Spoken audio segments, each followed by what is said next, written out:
if you want, but maybe you're not as nearsighted as I am. Okay, so let us begin. We welcome Thomas Ligon from Munich. He will speak about his software for checking identifiability of dynamical systems. Very good. So thank you very much, Alexei. I really want to begin by thanking Alexei Ovchinnikov for inviting me to give this talk today. I feel very honored to give a talk at this institute. It's really very impressive what kind of background the institute has. The topic of my talk is performance problems in the Matlab symbolic math. So what we did, we converted an existing package for testing identifiability in systems, and we converted it from an old version which ran on the Maple Toolbox to the new version that runs on Matlab Symbolic Math Toolbox. It had huge performance problems, and the topic of my talk is to discuss how we solve those performance problems. So perhaps just for my information, does everyone know about identifiability, structural identifiability? No. Okay. So I do need to introduce that at least a little bit. And also, does anyone use Matlab? Yes, more or less. Okay.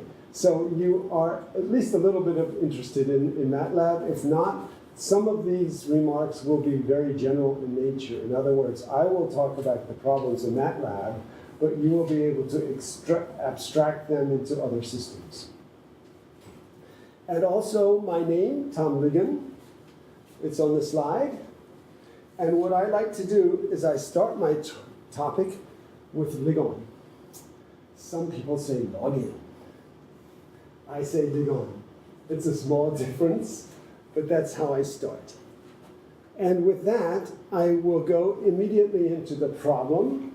GenSSI, which means generating series for structural identifiability, is a software package, runs on Matlab, and we converted this, and that's here it's a bioinformatics application note for it, so it's a very small paper that introduced the software. And here's a quick overview of the identifiability problem. We're mainly interested in systems biology. Of course, the equations that we're testing for identifiability may occur in many different systems. It doesn't need to be biology, but that's what we're working on. And in biology, systems biology, there's a language called systems biology markup language, which is at the top of this screen. And I discovered I have a pointer over here on the left. On my other projector, I can move it, but here it's on the left. And we see that systems biology markup language, we're able to import that definition into our system. So this is something that was very popular among systems biology people. So in the beginning, you see a kind of a model in systems biology markup language, and then the model is expressed in our system this is simply ordinary differential equations. So we see, for example, the x dot is k1 minus k2 times x and so forth. These are very normal ODEs like you see in systems biology. And one little thing that was added to this version is called conversion to polynomial form. So if you look at the model here on the left, you see that there's a division, x divided by k3 plus x. We can convert that to this system on the right, which has one new variable, and it doesn't have any division left. Sometimes that's better. So if you want to analyze a model, sometimes it's better to convert to polynomial form first, and then after running the software, we get a report. And it says which parameters are structurally identifiable and which are not. Structurally identifiable, first, the very naive definition, it means can we separate, can we identify the parameters? If we have very good experimental data, is it in principle possible to optimize the model to this data and define and find out what the parameter is? For example, suppose we have a model of exponential decay. Then there's one parameter, it's the rate of decay. So can we take that experimental curve of decay and find out what that parameter is? That's the question we're asking. That's the simple case. And with that, this is my quick introduction to identifiability.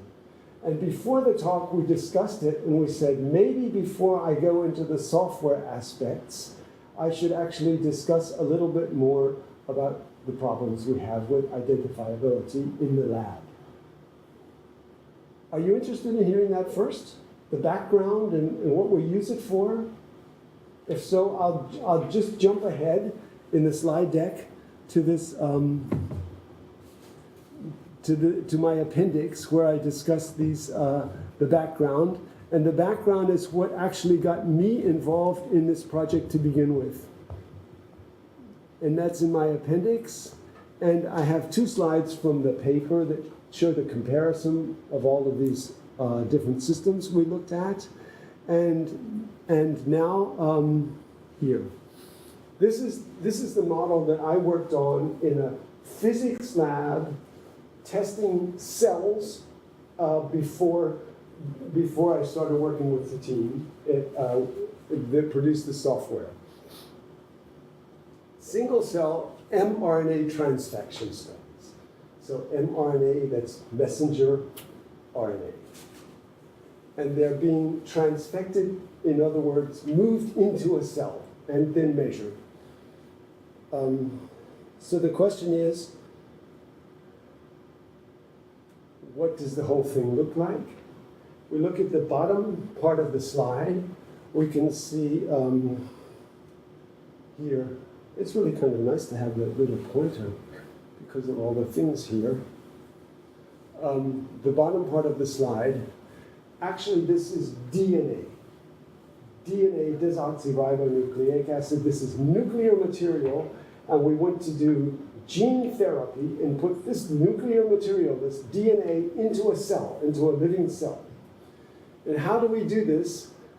Actually, the DNA, you see a circle. Does DNA exist in circles? Yes, in bacteria. In our bodies, it's a long strand. But in bacteria, it's circles. And you can take one of these circles, and they're called plasmids, and you can put it into an eukaryotic cell, like a human cell, and it will stay there and do its work in the cell. So I can take a plasmid with DNA and put it into a human cell, and it will do its work in the human cell.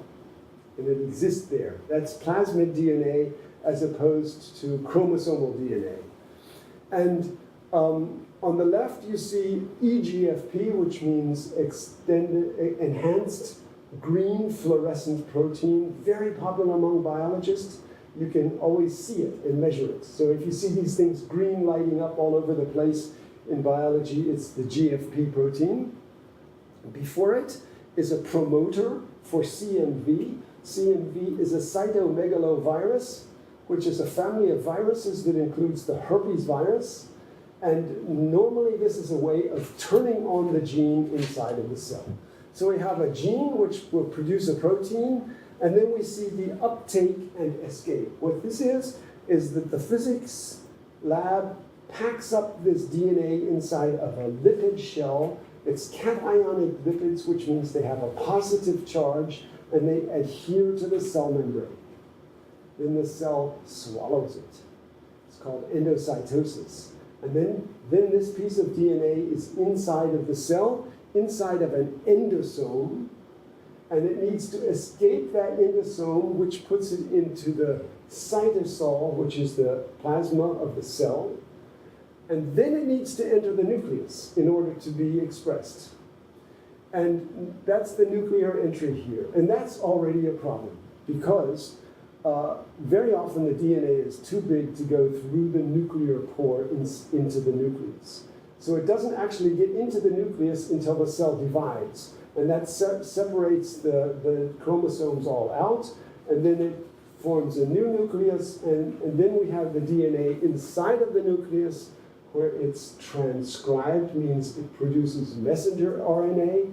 The messenger RNA leaves the nucleus, and there it's translated into a protein, and that's our green fluorescent protein. This method is already used in gene therapy in medicine. There are approved products. The Federal Drug Administration has approved products that use methods like this. However, it has many limitations. It takes a long time for it to reach the nucleus. It takes a lot of material in order to get enough to be expressed and so forth. So it's not so easy. So the next step we consider is put in the mRNA to begin with. And then the mRNA gets into the cell, that's the upper piece, and it can be translated directly. It doesn't need to get into the nucleus, it doesn't need to be transcribed, it's directly available. And now let me take a quick look at the mRNA, the messenger RNA, and we can see that the messenger RNA starts out with something called a cap, and then we have the coding region for the protein, the EGFP. Then there's an untranslated region, and then there's a poly A tail. At the end of the mRNA, there's a sequence of adenosine nucleotides just tacked onto the end. That's very normal. But the length of this tail is important. And we'll see why later. And so that's the whole experimental setup. What the people in this lab did, they measure the fluorescent intensity of the GFP protein every 10 minutes for 30 hours for more than 1,000 cells. So what they end up with is time course material of the expression of GFP over time. It goes up and then back down. With that, we take a look at the model they used. And it's very simple. The G is the GFP protein. It's being produced. KTL, translation rate, times the concentration of mRNA. That's the production of the protein. And then it's being degraded at a constant rate. The concentration of G times some factor is the degradation rate for the protein. And the second equation is the degradation rate for the mRNA. So we only have two differential equations, and these can be solved analytically. The analytical solution for these two differential equations is the next line, the solution here. And we simply get a function for the G. And it's these two parameters times 1 minus exponent of the parameters times the time minus the initial time and so forth. Look very familiar for mathematicians? Solution of differential equations, exponentials and so forth. So where are the problems? Where are the problems? We want to identify the parameters. We want to measure the translation rate. And we can never do this because you see the translation rate, the GFP, this KTL, the translation rate, is multiplied by the initial concentration of mRNA. They always appear as a product. They never appear separately. So there's no way that I can optimize this model and get the parameter out. So these two parameters are not identifiable. It's a very hard, crass example of non-identifiability. And the second point is we have degradation rates for two completely different things. RNA and protein, they both degrade at a certain rate. And if you look very closely at the solution, I don't see that immediately myself. You have to manipulate a little bit. But the fact is you can switch these beta and delta. You can just reverse the two, and you get the same, you have the same equation. So that means we cannot separate beta and delta. again, we have a real problem. And so finally, that's in the comments. And you see, actually, I have two equations for 4 parameters. I actually have 5 parameters. I have the initial concentration of mRNA when it enters the cell. So I actually have 5 parameters and 2 equations. There's no way we can get this information back. So how do we do it? We could use your software, our software. We can analyze it. Oh, I think I have the example of analyzing it. This is the Identifiability Tableau in the GenSSI system. It's simply a Boolean version of a Jacobian matrix, and you can see the black and white squares. And it's telling me basically that it's not identifiable. We'll take another look. What about the 3? 1 to 3 are. They arise from taking the derivatives. They're rows in the Jacobian matrix. Okay. However, this matrix has been manipulated a few times, where if we have one row that is all zeros, we remove it because we say it means nothing. So that's the tableau. This is the report that GenSSI gives us, and it finds that nothing's identifiable. So the question is, what good is this? Now we go to the people doing the experiments and saying, your data is no good to me. But yeah. like, why is the last list empty? If nothing's identifiable. Oh, so I would say GenSSI was not able to determine that some are structurally non-identifiable, but in reality there are some, because it didn't find any that are identifiable. So the rest must be non-identifiable. So it's like the report where we say it's at least locally identifiable. And this is a similar situation. The report is like what exactly this report says? Okay, it says it's not able to find any identifiable parameters. But there still might be.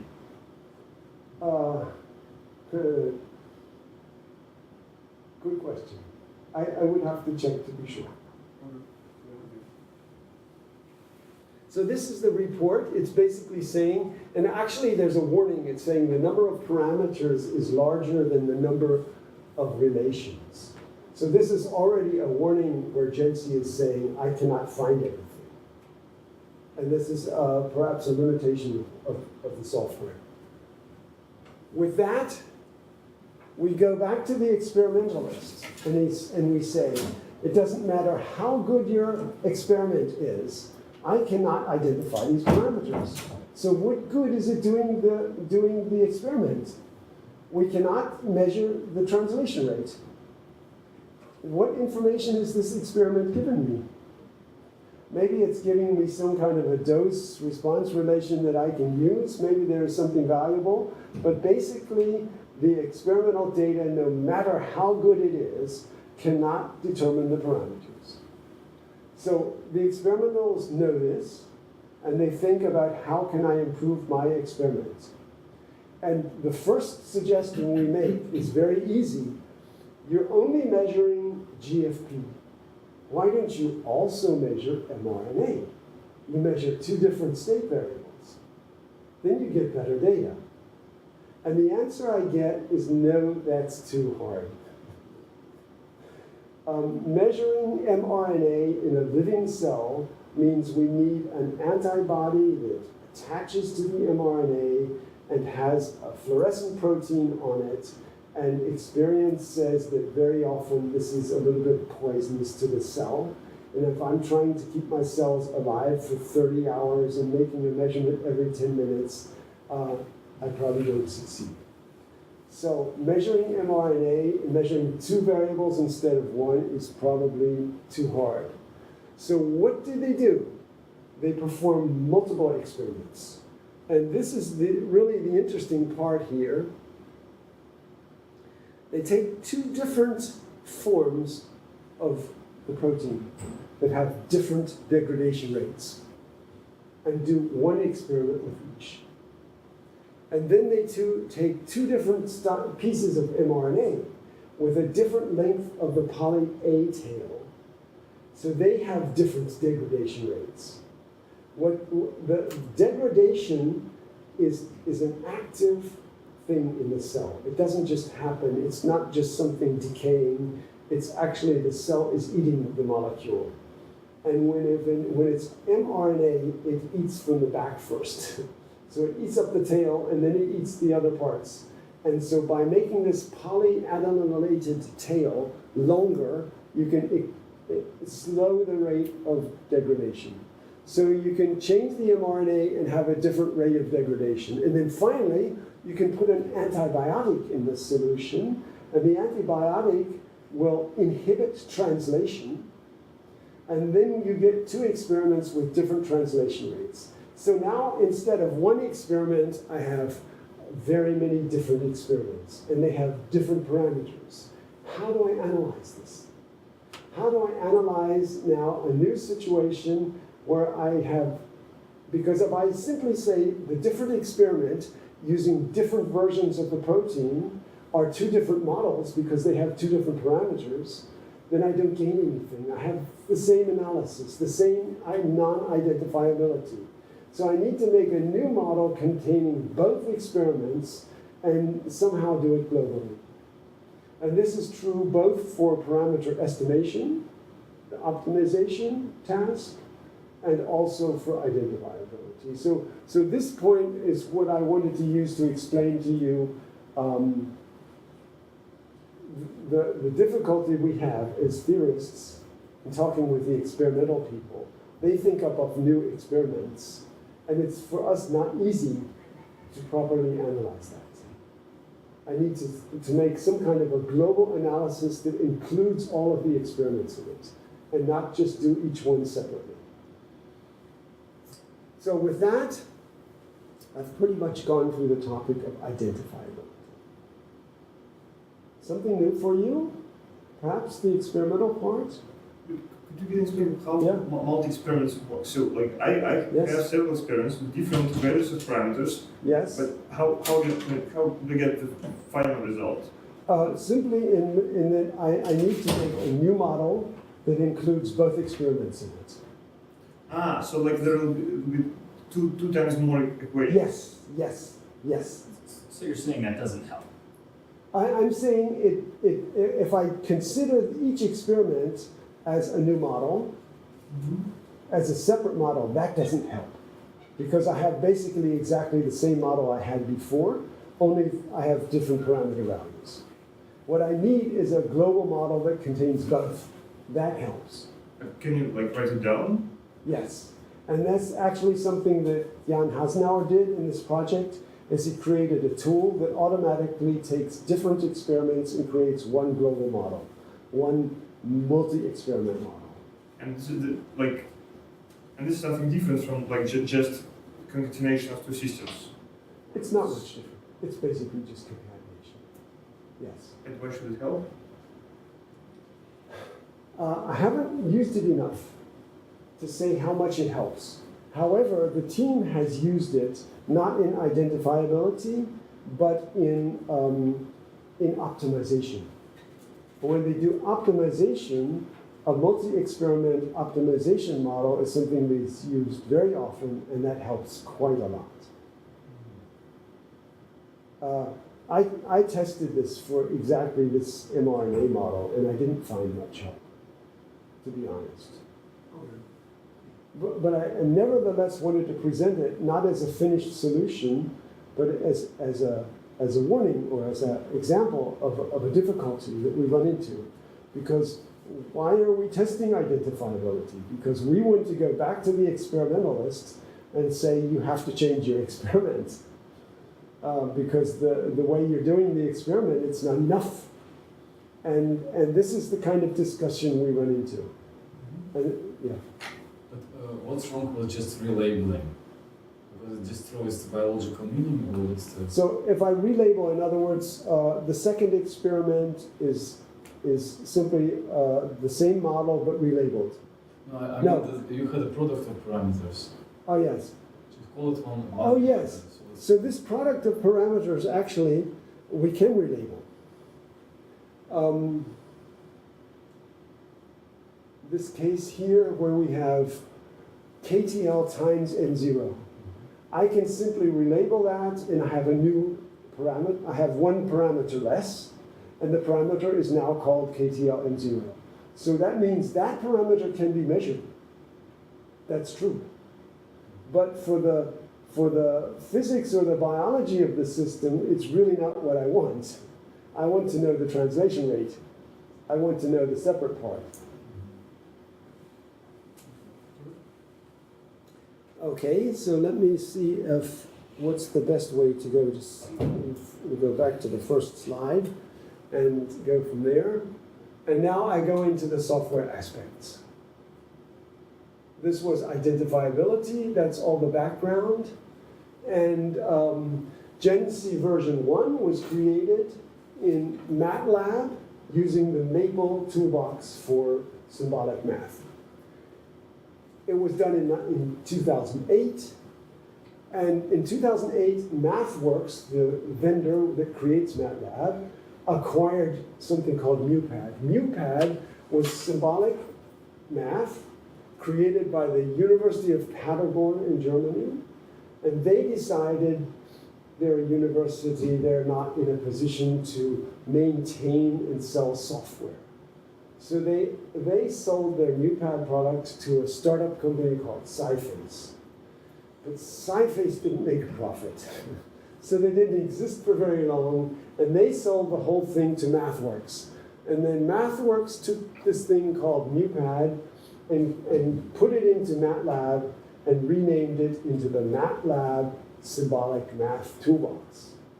So basically, it means that up till 2008A, Matlab was using a Maple plugin, and after 2008B, it's using something based on MuPad.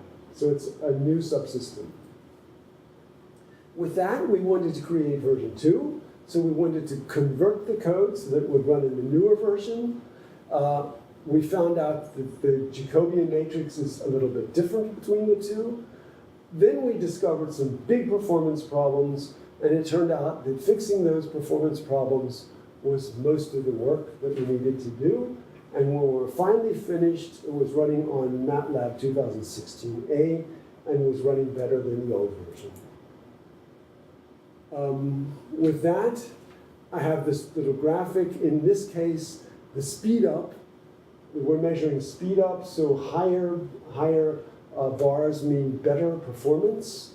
And we can see that for most of the models, the new version is better performance than the old version. But there's 1 or 2 models where it's actually worse performance. So the performance test really depends on the data. So the Jacobian matrix. What is a Jacobian matrix? You have a vector or an array, and you take the derivatives along all the parameters in a list of another vector. So you basically have 2 vectors, and you create a matrix. That's the Jacobian matrix. Matlab can only do Jacobian of a vector. Maple can do a Jacobian of a matrix. Small difference, but it makes a difference. So because GenSSI was calculating, so it calculates, it does a derivative, then that gives it a Jacobian matrix, and then it does another derivative, it gives another matrix, and then it does another derivative, so it's always taking the Jacobian of a matrix, or very often. And so since this is not in the new MATLAB, we had to convert it. And the simple idea is what I have here in this little piece of code, which my colleague Fabian suggested. He said he's using this very often. It's simply a loop. And for each iteration of the loop, it takes the Jacobian of a row of the matrix. So it's doing a Jacobian of a vector, just like the way MATLAB likes it. And it's putting it into a variable, and it's using that as the row of a new matrix. So that would be a simple solution to the problem, but it didn't work for GenSSI because somehow Mabel and Matlab are doing it in a different order. It's a little bit different. It's not quite the same order of doing things. And so with that, we actually ended up writing one line of code here that calculates the Jacobian the way we need it. And what am I doing? I'm doing reshape. Reshape simply says take a matrix, and according to the parameters I supply, consider this matrix to be some other shape. For example, if I have a 3 by 5 matrix, I can give it some parameters and get a 5 by 3 matrix back. Or I can get a 15 element vector back. I can just, some different shape of the same data. That's the reshape command. So I use the reshape command in order to create a vector. I take the Jacobian of the vector, I return that, and what this is giving me is exactly what I need. It's just flattening a matrix into a row. Yes. Okay. Just flatten it into a row, take the Jacobian according to the way Matlab does it, and what I'm getting out is basically exactly what Mabel was giving me in the old version. With that, I actually, the logic was working. Now the logic is working. This should now be running on the new version of Matlab. But we discovered some big performance problems, and that's what made the work for us. So the original idea is I'm going to convert this code so that it runs on the new version. That was really one line of code to fix that. But the performance problems are what's coming next. And what I discovered that this seems to have a lot to do with memory management. And just as an example, if you want to do efficient memory management, there are two problems. First of all, if you're copying a lot of data from one place to another, this can run into performance problems.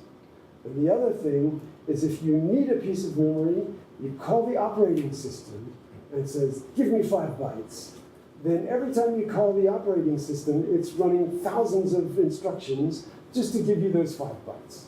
So those are two dangerous points that I remember from 30 years ago when I was programming. And the way to make this fast is you call the operating system very seldom, very rarely, and you get a big piece of memory. And then you manage that piece of memory internally. And then internally, you can take little pieces. I want this 5, and I want this 117 here, and so forth. And then you always put pointers that pointing to those pieces of data. And then when you need to move things, you move the pointers and not the data. So that's how to do it fast. It's not simple, but the systems which do this work very well when they do it right. But that's low-level code. We're not writing low-level code. We're using Matlab. So there's no way I can replace the code in Matlab and make it faster. That's their job. But what I can do is I can see some dangerous places and try to avoid them. So with that, we can, a little remark about matrices. Before they added symbolic computing, Matlab is always doing numerical matrices. So how big is a matrix? You have the number of elements in the matrix, and you have the size of each element. The size of an element is simply the size of a number. It's a double precision floating point number. So it's very easy to say what the size is. If it's a symbolic matrix, that's no longer true. Every element in the matrix can be an expression consisting of long polynomials and other things, and it has variable length.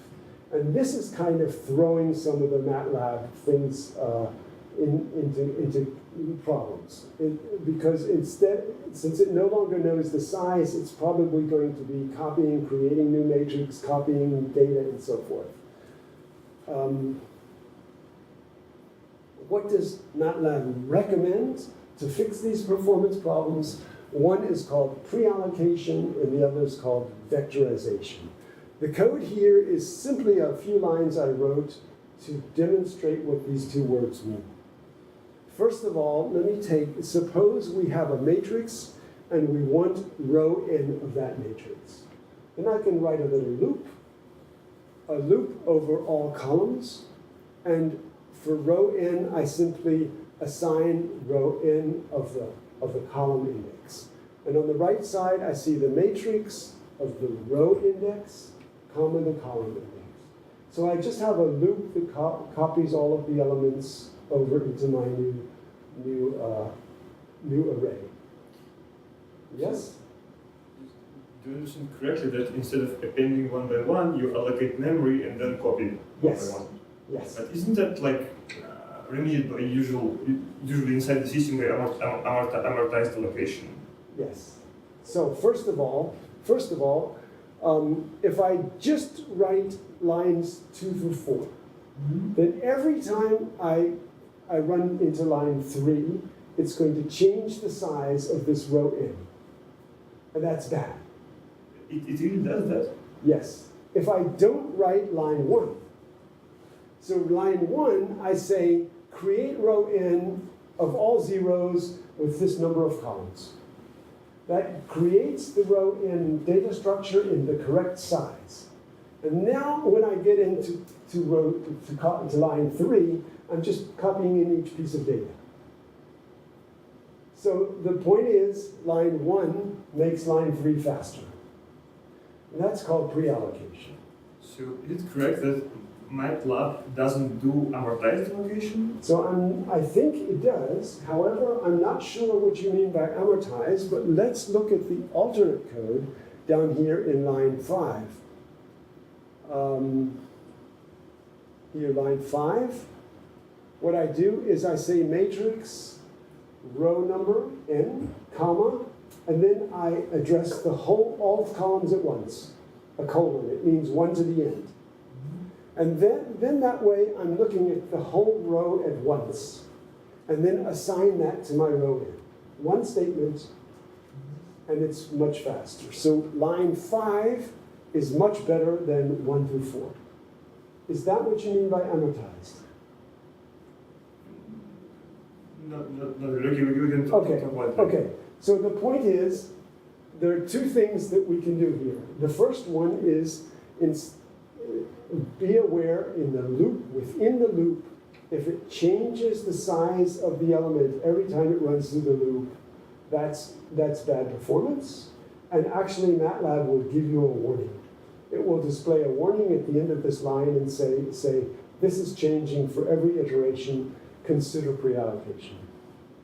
And pre-allocation is row 1, which means I create my row n beforehand, and then I don't need to change the size. I'm simply moving in the columns. However, the line 5 is much better. It means I address the whole row at once. And that's what they call vectorization. For me, this was a little bit difficult because for pre-allocation, they have an example in the help code, and it explains exactly what it is. Vectorization, they assume everybody knows what it means, but this is what it means. It's really very simple. You address a whole vector instead of a single element. So these are the two things which Matlab recommends. They are, in fact, useful, but for symbolic matrix, it's not always possible, or not always everything we need. This takes us to the first example from the GenSSI code. GenSSI is creating a Jacobian matrix. And they're saying if the Jacobian matrix has a row of all zeros, this is not telling me anything. So the best thing is to just remove it from this matrix and make it smaller and improve the things. So there's a little piece of code that says remove 0 rows. And that's what this piece of code is doing, and it's a little loop. And the loop is simply saying if the row is all zeros, then delete it. And it's being deleted by assigning an empty vector to that row. And that causes Matlab to remove that row from the matrix. However, this is a very clear example. I have a symbolic matrix, variable size, and I'm cutting out a row right from the middle.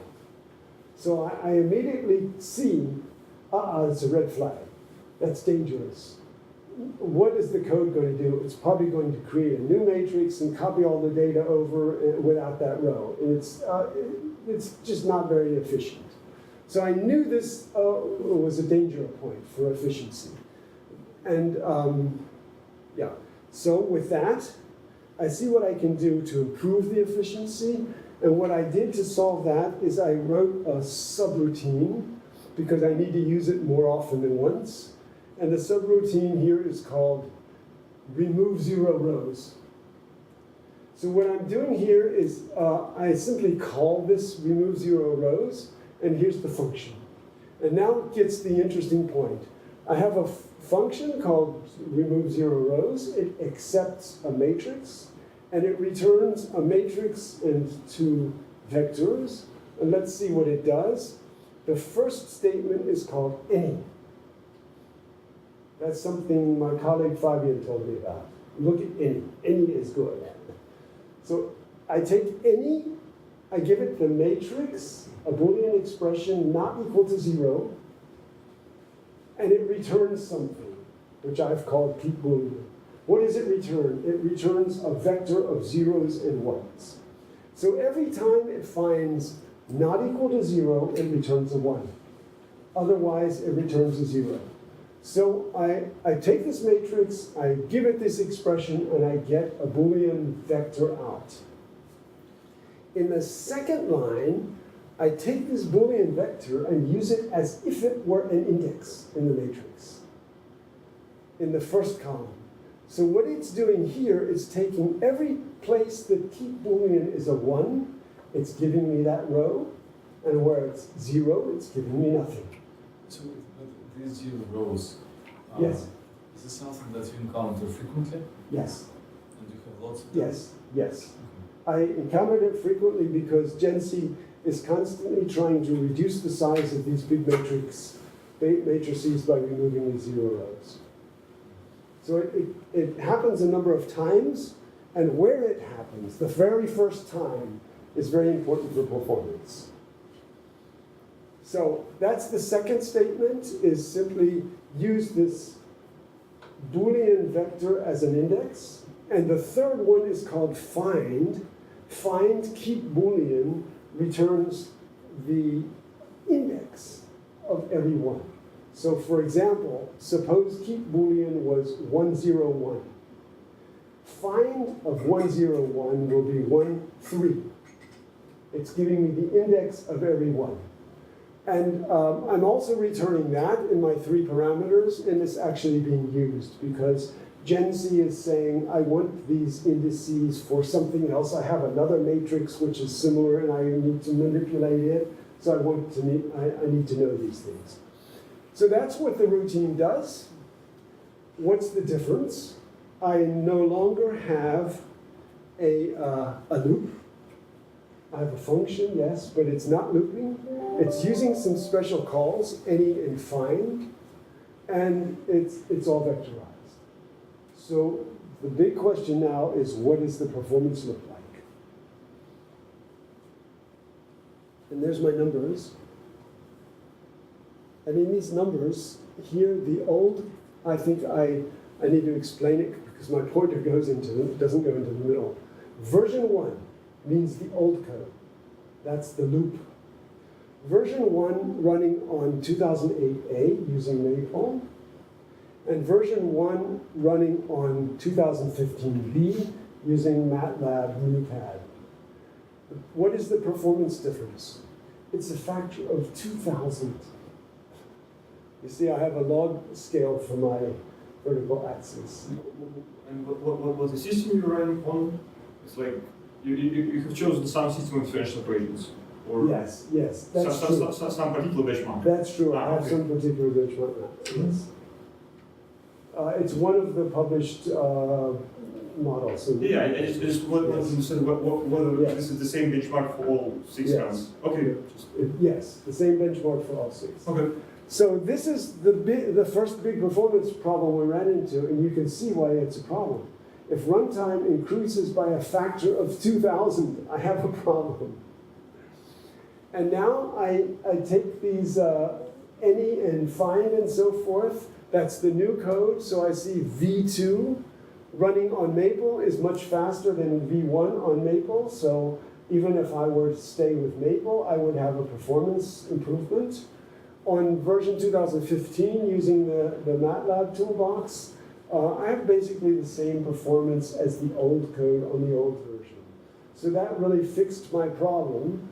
But as I mentioned, that was 2015 when I wrote this code. And in order to prepare for this talk, I reran the tests. And I discovered that in 2017, it's been improved. So I submitted a support request to MathWorks, and they actually improved the code.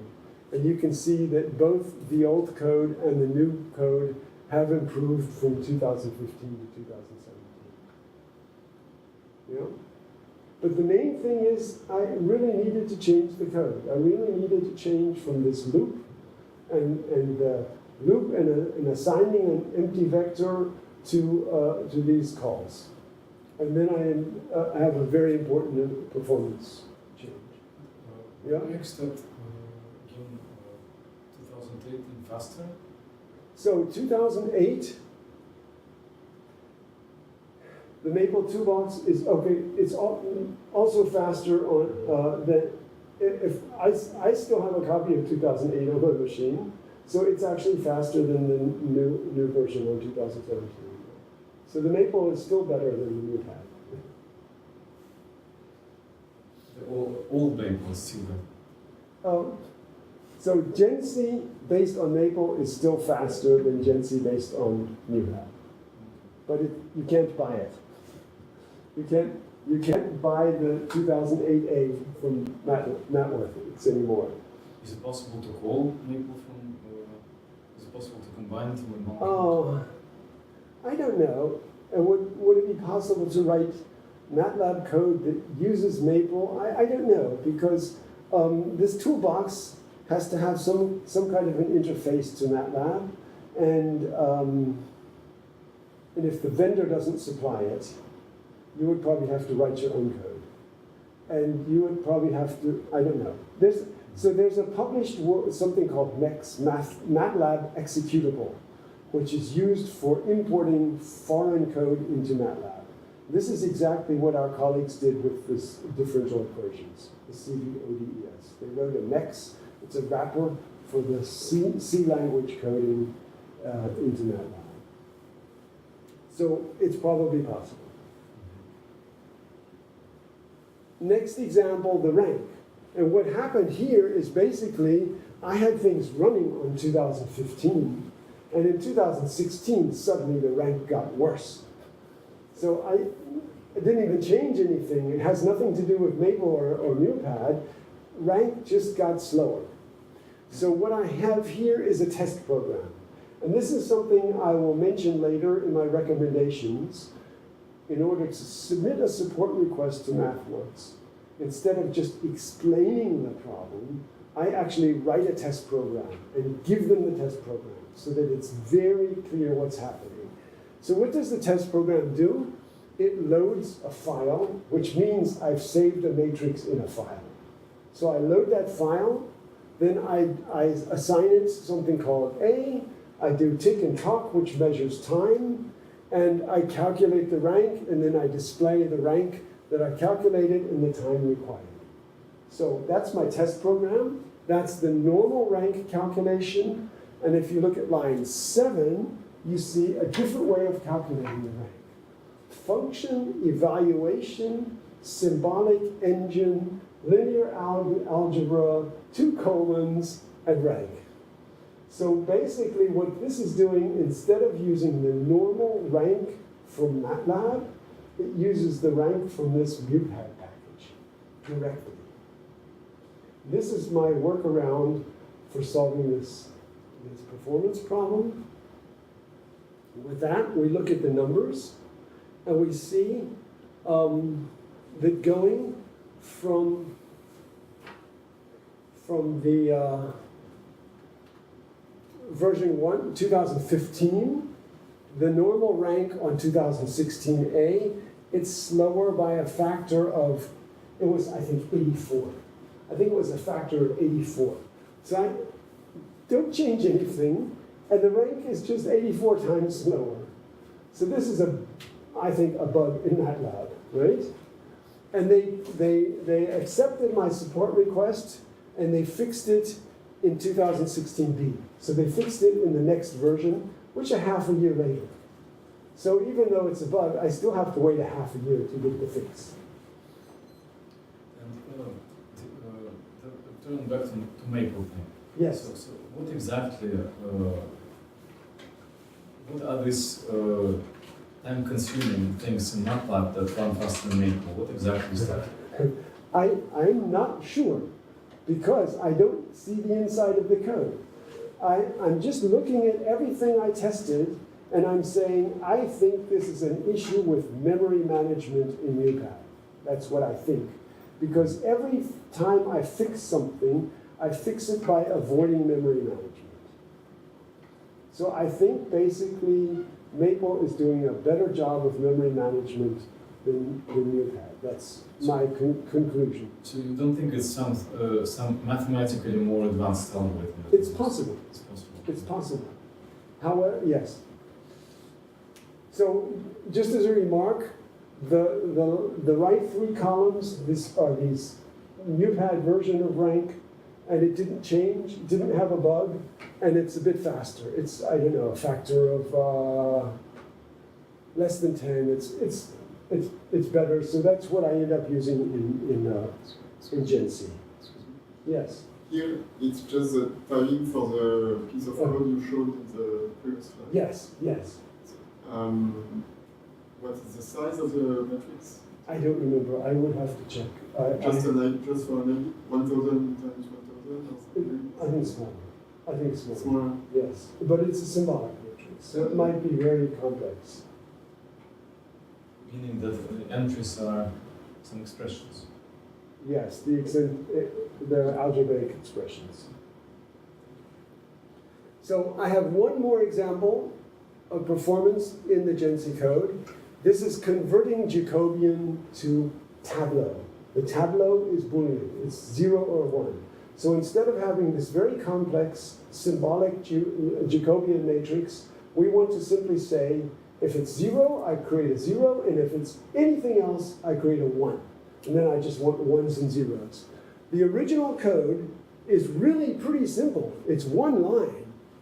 So one line is really pretty good already. And what does this one line look like? That's this jack param equals double of jack param not equal to 0. So I simply create a Boolean expression not equal to 0. It produces a 1 if it's true, and a 0 if it's false, and puts that into my jack param 0. So what's wrong with this code? I didn't know how to do this any better. It's vectorized. It doesn't require pre-allocation. It's one line. Everything is packed up in one simple statement. I didn't know what anything was wrong with this, but I had a performance problem. So I reported to MathWorks, and they said, try this find statement. That's the find statement. And it says doing find of the matrix equals 1, and that's what I'm producing. I never would have guessed this myself, because I don't know find that well. I'm writing it this way, but that was their recommendation. So where's the difference? The first line of code ran in 5.2 days for a big matrix. I think that's some 495,000 seconds or something like this. And using the find ran in 0.34 seconds. So the recommendation, try out the find, that was very valuable. And here are the numbers. 2015A going down to version 2 on 2015A. You can see my log. I'm going from 10 to the 0 to 10 to the 6. We're talking about a factor of 1,000,000 faster. And then I reported the bug. 2 years later, I see they've improved it, and both versions are much faster, and now it was running in 0.08 seconds. So again, good experience with with a support request, which was not visible immediately.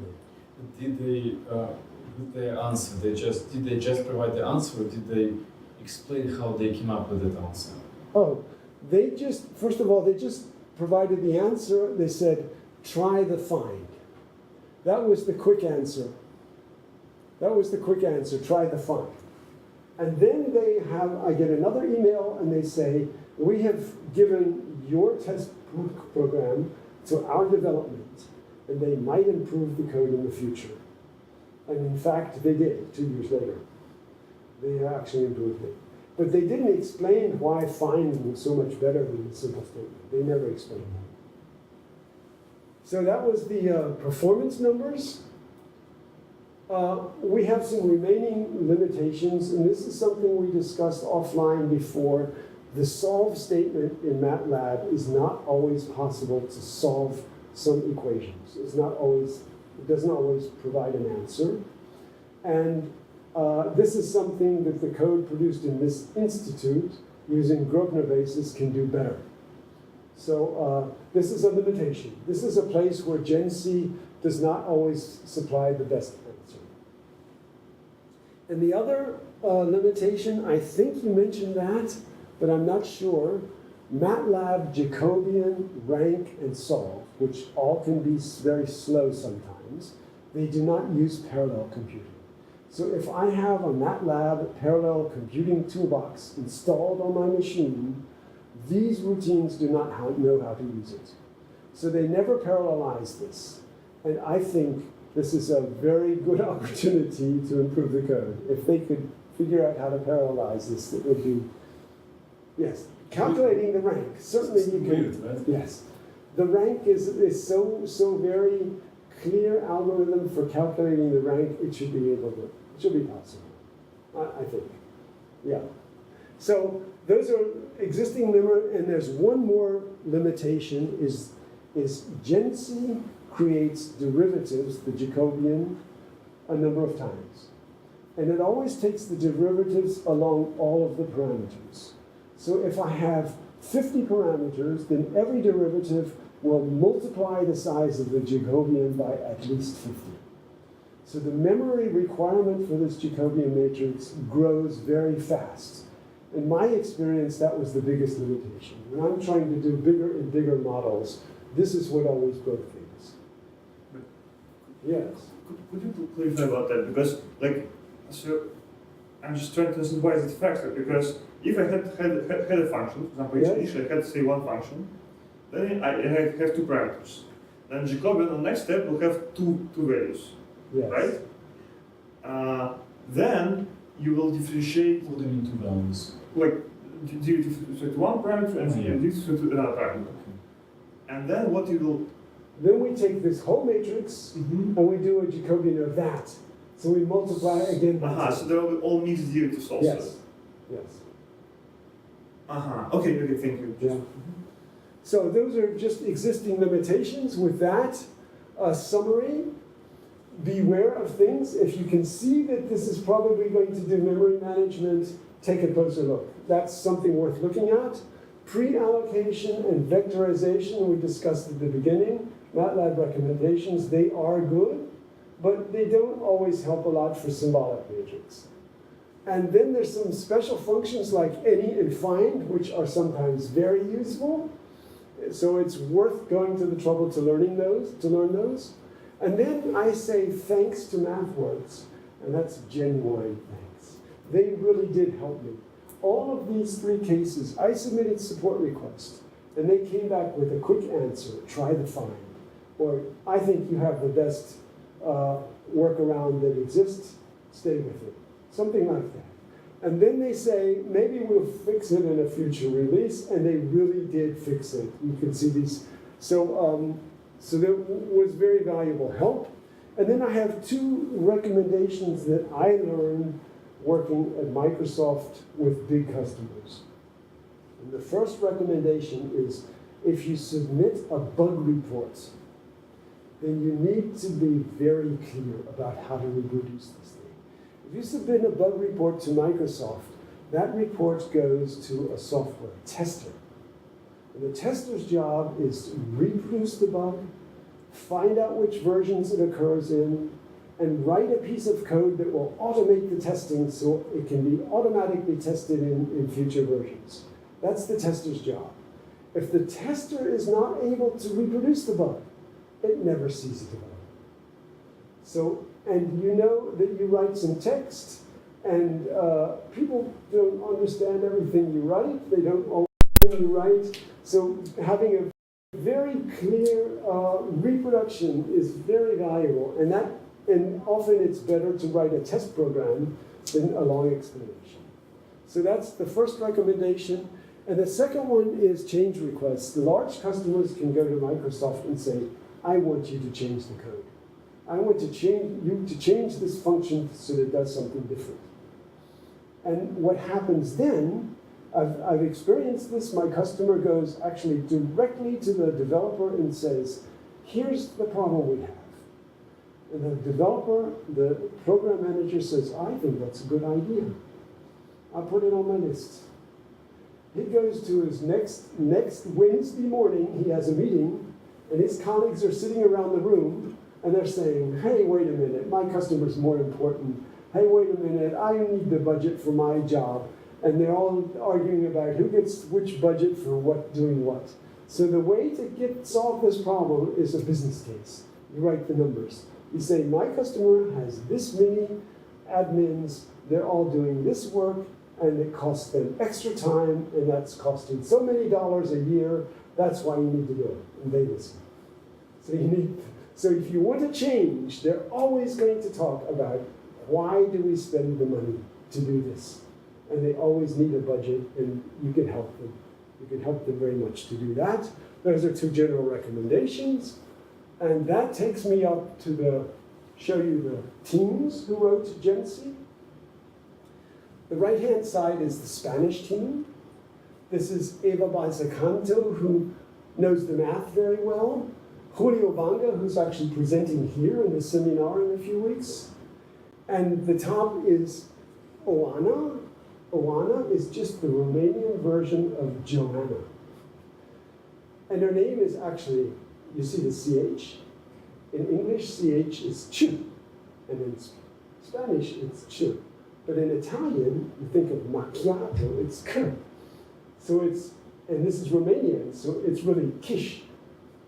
Well, Kish is actually a Hungarian name because, Transylvania is right next to Hungary. And in Hungarian, they write it Kiss. So, long story short, the Spanish team has a Romanian with a Hungarian name. And on the left side, you have the German team, the Helmholtz Center. Fabian and Jan are both Germans, but the other guy is a Yankee. Oh, did I tell you that I have a cousin in Russia? Well, maybe it's just a story.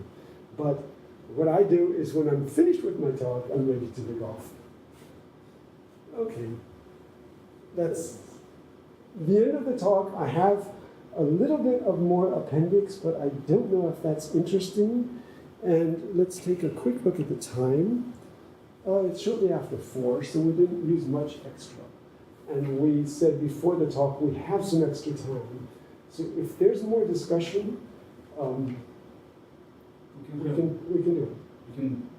We can ask questions. We can discuss whatever you like. So let's open for questions. Yes. Thank you. Thank you, Steve.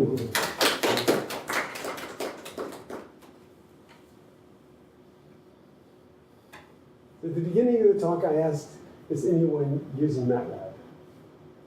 So if you've done a little bit of Matlab coding, do you see maybe an opportunity where you could improve things? Yeah. Did it help any? Is it perhaps an idea of what you can look at? So if you don't have any performance problems, don't worry. It's not worth putting extra work in. Yes. Questions about rank, but if I compute numerical rank, yes. is it parallelized or it's not also? I don't think so. So Yes, and I think So I'm not sure, but I think I can simply tell Matlab to do numerical, but I'm not sure. I think it will do this random number by itself. Yeah, I'm just Yes. curious whether this will lead to Yes. parallel copying. Yes. So I don't think so. There's a list on the MathWorks, the MATLAB website, that tells you which MATLAB functions can use parallel computing. And there's actually one thing in which I've used myself. Instead of writing a for statement, you write par for. Oh, okay. And then the for loop is split up to every iteration of the loop is a separate thread, and it does it all in parallel.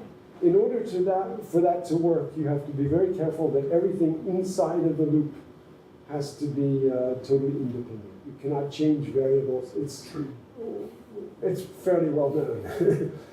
And with that, you can write parallel code on MATLAB fairly easily, unless you're converting existing code where this rule is broken. And as I said, certain routines, but none of them that I was using support that. And I think you mentioned that Maple actually does the parallel. It supports the parallel Okay, for things like this. for n, I'm not sure. Uh-huh. Okay. For grab the basis, it does. Oh, yes. Uh-huh. Yeah. Heavily. Heavily. Yes. Okay. It's, Yes. Yeah, up to 50 cores. Uh-huh. Up to 50. Yes. or that wasn't it just what was available? No, It's not more. it's, but by some reason it's not more. Maybe there are some settings. But Even some switch. yeah, maybe there are some settings like so. Mhm. And but the solve is solve done. Were there any performance issues for solve? Yes. Were there? Yes. Solve is sometimes also slow. Is it also okay? Is it parallel? I don't think so. I never That saw is not no. okay. I could check again, but I'm pretty sure it doesn't.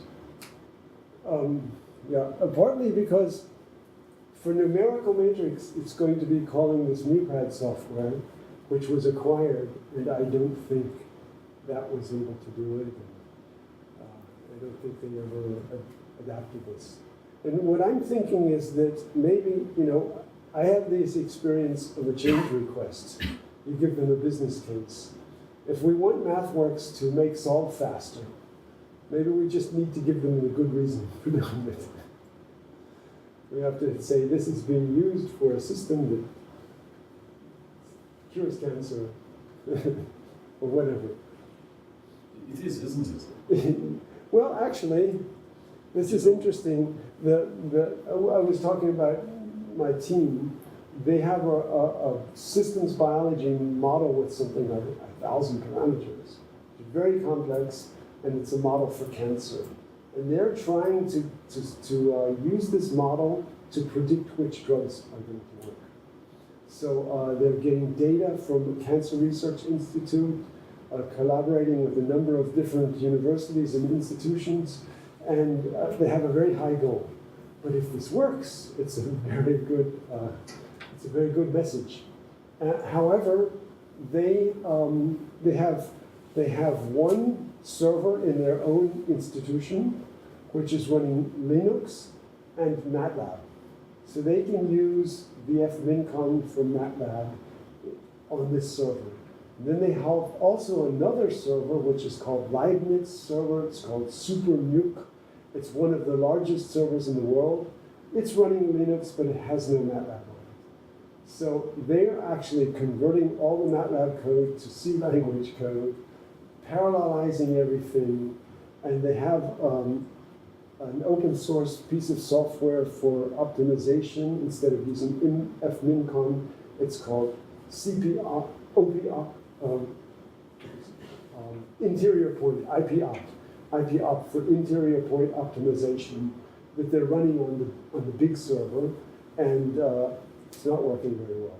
They're having problems with it. So that's one of the open issues they're having. So, and I spoke with someone from Microsoft who's trying to sell Azure cloud software usage, And he said you can get Linux or Windows in the cloud, and you can get Matlab on it. So if that's what you want, they sell you all the computing time you want. But it's interesting. So it's a lot of open topics there. That system with so many parameters, Yes, is the identifiability one of the questions about the system? always. That's always a question. And they have no way of running GenSSI for such a big model, so they will not solve it that way. They will solve it by using profile likelihood based on the data they have. So they will answer the question of practical identifiability. And I don't think they all, and then sometimes they'll have a small piece of the model where it's possible to use something like GenSSI to test for identifiability. Sometimes just experience in the optimization routine will make it possible for them to see, oh, this is obviously a problem, but mostly they cannot test it. It's too difficult. It's too big. But they actually didn't want to find the values of the parameters. Is that Yes, yes. correct? And what exactly is meant by practical identifiability? It means you have data, and by optimizing the model to this data, can you find the parameter? Which means that it needs to be structurally identifiable first, and then the data needs to be good enough. Does this imply that if they decide that problem, they decide the structural identifiability? Oh yes, I think so. Okay. Yes, I think so. Mhm.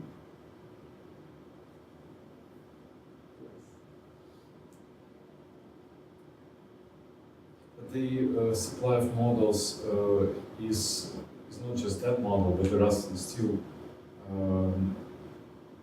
models with unknown identifiability of smaller size. Yes, I'm sure. I'm sure it's an open topic. What are the areas that so this is cancer modeling? What are the areas this are typically coming from? The customers. So systems biology, where is it coming from? Is in general or just identifiability? Identifiability. Okay, well, theoretically, identifiability is something you really want to know for every model. So I think every systems biology model, you should be looking at identifiability, because otherwise you don't know if you can find the information you want. So I would say it's all systems biology. And what are they doing? There's very many things being done. It was invented, I think, between 2000 and 2005, systems biology. And today, I think almost every institution is doing it. You find it all over the place. And in your experience, how frequently do you see researchers in biology or other areas that they should have really checked identifiability, but they're not aware that they're supposed to have done that? Okay,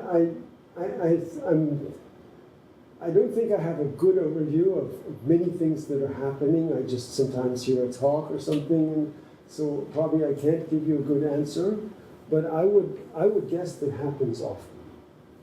I would have there are plenty of people who just don't know that the question exists and they don't think about it. And to go back to this mRNA example, where the physics lab was doing it, the doctoral candidate who did the lab work, she knew very well that KTL and M0 could not be separated. That was clear to her. And so she actually renamed this into a new parameter and said, this is what I can measure. I cannot separate the two. But the problem with these two rates, beta and delta, that they can be switched, that was not quite clear to her. So even that question, even though the model was pretty simple, it was not clear that you could simply switch those two. And so when she was doing the individual curve fitting, and the curve fitting was not able to decide which parameter to use, there was a line of code that says simply assume that degradation of mRNA is faster than degradation of protein or something. It was just saying based on our knowledge, we assume one is faster than the other, so if they come close, yeah. So I would say even in that case, physics lab, they were not aware of the general question.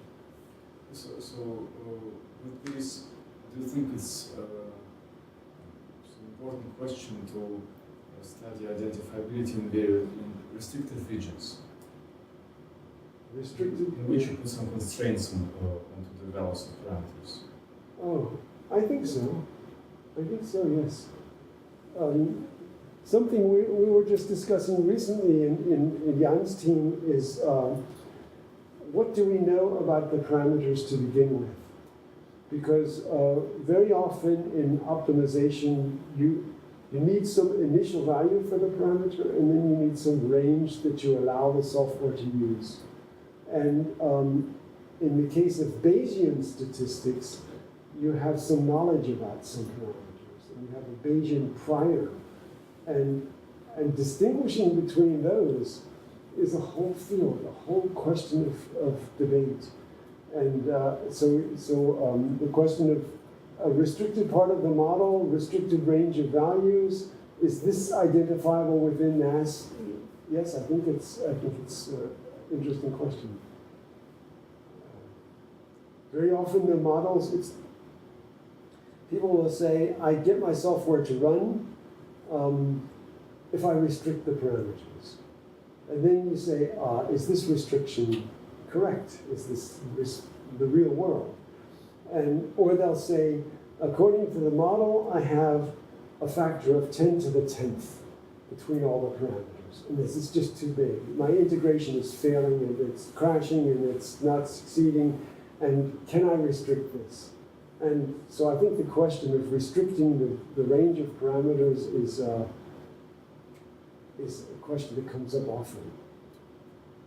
And if you can apply identifiability to these restricted ranges, it's valuable. More questions?